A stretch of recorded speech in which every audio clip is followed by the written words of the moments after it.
Bonjour à tous, nous sommes le mardi 9 juin 2026, il est 13h21, vidéo pour le mercredi 17 juin 2026. 84e archive de MotoGP aujourd'hui avec le Grand Prix Auto de Catalogne 2003. Il a eu lieu du vendredi 13 juin 2003 au dimanche 15 juin 2003. Et ça va être un Grand Prix très important puisque je vous ai fait une erreur pour ce qui est de la première victoire de Ducati. C'est non pas au Grand Prix d'Espagne 2003 que je vous ai dit il n'y a pas longtemps, c'est bien sur ce Grand Prix moto de Catalogne 2003, et d'autant plus que c'était il y a un peu plus de 23 ans, jour pour jour, 23 ans et 2 jours, c'est quand même assez étonnant, vous allez lire dans le commentaire, et d'autant plus qu'à 2 jours du début du Grand Prix moto de République tchèque 2026 à Brno, il faut savoir que le Grand Prix précédent, qui était il y a 10 jours avec le Grand Prix moto de Hongrie 2026, eh bien, c'était la 100e victoire de Ducati en MotoGP, puisque là, c'est la première sur ce Grand Prix auto de Catalogne 2003. Bon, certes, la Hongrie, vous allez dire, est-ce que c'est une blague qu'elle est présente sur le calendrier? Eh bien, oui. Enfin, non, c'est pas une blague. On va en reparler bien évidemment dans les archives à dire, mais il y aura 2 années où le Grand Prix de Hongrie devait être présent sur le calendrier, mais finalement, ça a été annulé. On va en reparler de tout cela. On va faire la présentation des nouveaux pilotes, et sachez qu'il n'y en a qu'un en 125 et un autre en 250 et aucun pour ce qui est de la catégorie MotoGP. Donc le seul nouveau pilote en catégorie 125, il s'agit de Jordi Cacciano. J'espère que je prononce bien. Alors il a roulé sur le championnat de MotoGP, vous voyez que sur son Grand Prix de Catalogne 2003, et après on le retrouvera à part entière de 2004 à 2006 avec des résultats très très très faibles, si j'ai envie de dire. Donc voilà. 2 points de marqué pour ce qui est du championnat 2004 à son Grand Prix d'Espagne à RS. 3 points pour le premier Grand Prix du championnat 2005 à RS également. Et 3 autres supplémentaires à Donington sur le Grand Prix de Grande-Bretagne. Et en 2006, il va marquer 4 points. Ça sera pour le Grand Prix de Malaisie. Et de tout cela, on va y revenir bien évidemment. Donc, on va passer aux résultats de la première séance des mais juste avant. Je vais vous dire bien évidemment les wildcards et les remplaçants. Alors en plus du nouveau pilote qui est Jordi Cacciano, nous avons Ismael Ortega, David Bonach, est-ce que c'est ça? Oui, c'est ça. Et Sergio Gadea. Nous avons un seul remplaçant qui est Andrea Valerini qui remplace une nouvelle fois Stefano Bianco. Et donc on va passer aux résultats de la première séance des libres. Et je ne reviens pas sous les géants de la moto que vous allez retrouver leur position sur les séances chrono ainsi que dans la course dans le commentaire épinglé bien évidemment. Je vous rappelle qu'ils sont 9.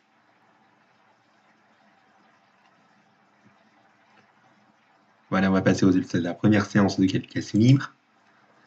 Alors nous n'avons pas dans le classement Peter Leinart, Max Sabatani et vous l'avez vu dans le commentaire épinglé, Simone Corsi qui a fait son chrono à son premier tour, il en a fait 8. Et c'est justifié puisque vous voyez que Simone Corsi il est à 35 secondes, 587 millièmes du meilleur temps. Donc voilà, et avec peu de tours pour Max Sabatani, on a pensé qu'il ne serait pas présent pour la suite, mais ça sera le cas, je vous le rassure. En revanche, avec pas de chrono pour Ismael Ortega, on ne le verra pas sur le reste du Grand Prix. Voilà, on va passer aux résultats de la deuxième séance d'essai libre. Toujours pas de chrono pour Ismael Ortega, comme je vous l'ai dit. On va passer aux résultats de la deuxième séance de qualification libre. Pas de chrono une nouvelle fois pour Ismael Ortega, je le rappelle. Et nous n'avons pas dans le classement Marco Simoncelli, mais on le verra pour la course, donc pas d'inquiétude. Voilà, on va passer donc à la course, mais juste avant le warm-up. Donc voici les résultats.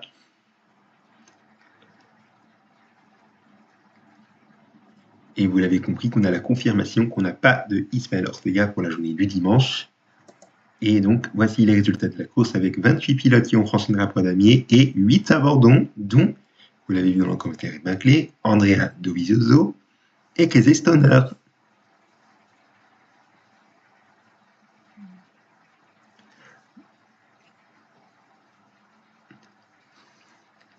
Voilà, je vous ai fait 10 secondes pour regarder le nom des pilotes qui ont franchi le drapeau damier et les abandons.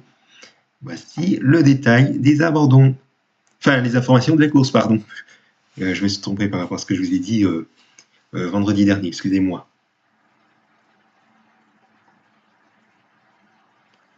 Voilà, et vous voyez que la raison pour l'abandon de Casey Stoner, c'est lié à une chute.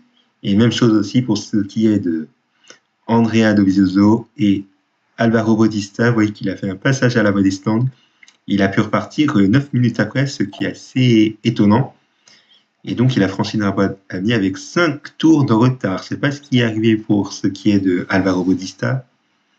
Je ne sais pas s'il a mené la course, même si c'est peu probable vu sa position sur la grille. Mais bon, on va passer à la catégorie 250 si vous voulez bien. Mais juste avant de montrer les résultats de la première séance des cibles, je vais vous dire le nouveau pilote qu'il y a, puisque je vous rappelle qu'il n'y en a qu'un seul en 250 et aucun pour ce qui est de la catégorie MotoGP. Eh bien, c'est un Français qui est un nouveau pilote, sachez-le, et malheureusement, je n'ai pas d'informations sur lui. Il s'agit de Christophe Rastel.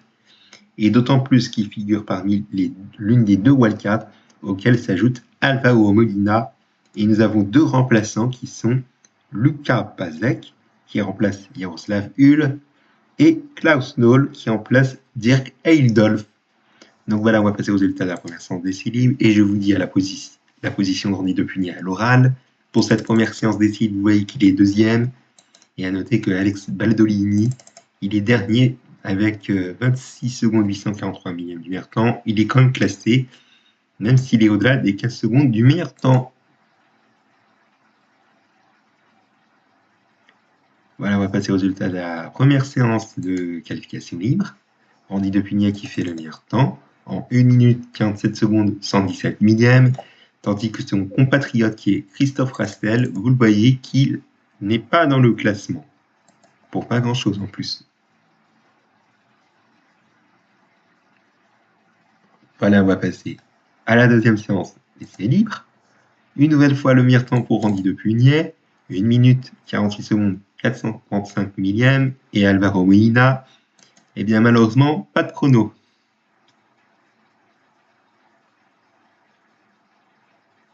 Deuxième séance de qualification libre, vous en êtes habitués. Une nouvelle fois, le meilleur temps pour Randy Depugné, donc une pole position en 1 minute 47 secondes 226 millièmes. Et on a un chrono tout proche des 1 minute 50 tout pile. Anthony West. Bon, certes, ça n'a rien à voir, mais il faut noter qu'Alvaro Molina n'a toujours pas fait de chrono. Peut-être blessé sur la première séance de qualification, c'est avant en tout cas.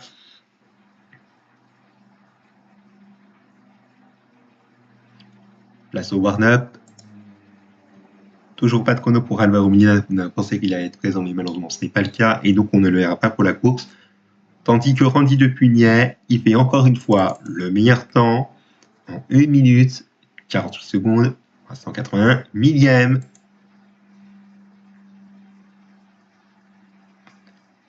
Nous allons passer à la course. Nous avons 18 pilotes qui ont franchi le Rapadanier et 8 abandons comme en 125. Et la bonne nouvelle, et vous l'avez attendu, je sais que vous l'avez attendu, Randy Depugné, sur ce Grand Prix de Catalogne 2003, il y a 23 ans et 2 jours, faisait la toute première victoire de sa carrière. Et oui, il était temps pour Randy Depugné de faire cette première victoire, il l'avait désiré depuis longtemps. Et donc voilà, ça y est, c'est chose faite pour Randy Depugné. Première victoire, c'est une réussite bien méritée. Et sachez qu'il va faire 4 autres victoires au cours de sa carrière. Elles seront toutes en 250. Et il y aura 2 Grands Prix où il aura fait la victoire sans partir de la pole position. Donc bravo à lui. Mais juste avant de vous montrer, enfin de vous laisser faire pause pour voir le nom des 18 pilotes qui ont franchi la pandémie et des 8 abandons, il y a une petite erreur sur le prénom de l'abandon de Christophe Rastel. Vous voyez qu'il est écrit CHIR, alors c'est CHRI. Je ne sais pas si c'était pareil au warm-up. Ah, c'était pareil au warm-up. Deuxième séance de qualifying, c'était pareil. Deuxième séance de pareil. Ah, la MotoGP a fait sans doute une grosse erreur pour ce qui est du prénom de Christophe Rastel. Mais bon, ce n'est pas bien grave. Je vous laisse regarder le nom des 18 pilotes qui ont franchi la voie damier et des 8 abandons.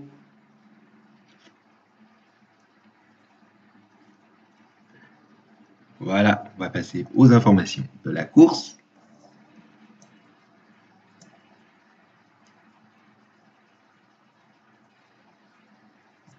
Et pour finir, on va passer par la catégorie MotoGP. Mais avant de vous montrer les résultats de la première séance d'essai libre, Eh bien, je vais vous dire les wildcards et remplaçants qu'il y a en MotoGP puisqu'il n'y a pas de nouveaux pilotes.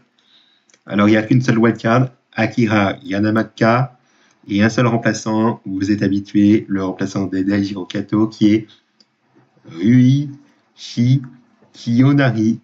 Donc voilà, on va passer aux résultats de la première séance d'équilibre et la position de Valentino Rossi. Meilleur temps pour cette première séance d'équilibre en 1 minute 44 secondes 842 millièmes, auquel s'ajoute Colin Edwards et Nicky Hayden. Alors pour ce qui est de Colin Edwards, eh ben, il est juste derrière...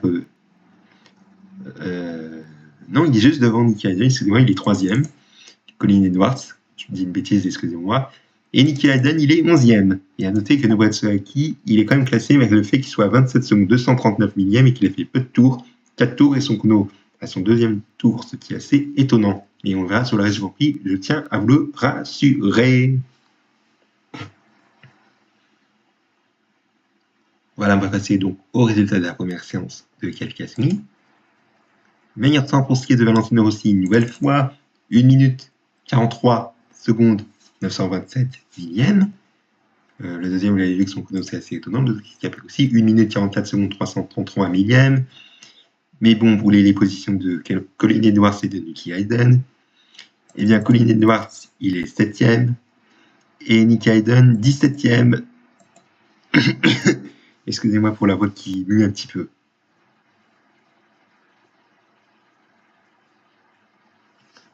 Voilà, on va passer aux résultats de la deuxième séance d'essai libre.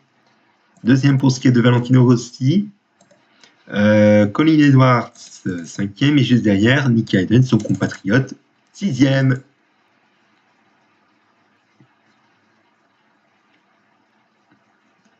Voilà, on va passer aux résultats de la deuxième séance de qualification libre. Meilleur temps pour ce qui est de Valentino Rossi, en 1 minute 44 secondes 256 millièmes. Colin Edwards, il est 6e. Et Nicky Hayden, 18e.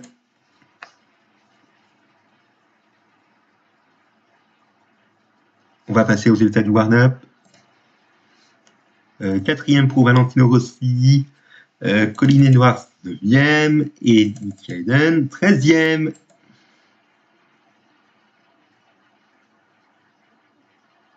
Allez, on va passer aux résultats de la course. Trop vite, voilà. Deuxième pour ce qui est de Valentino Rossi.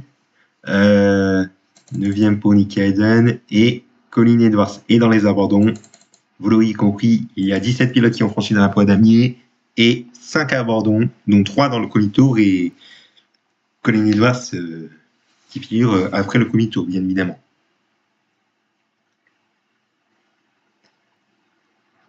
Allez, voici les informations de la course. Vous l'avez remarqué qu'il y a eu un accrochage dans le premier tour entre Jeremy McWilliams, Andrew Pitt et le pilote wildcard Akira Yanamaka.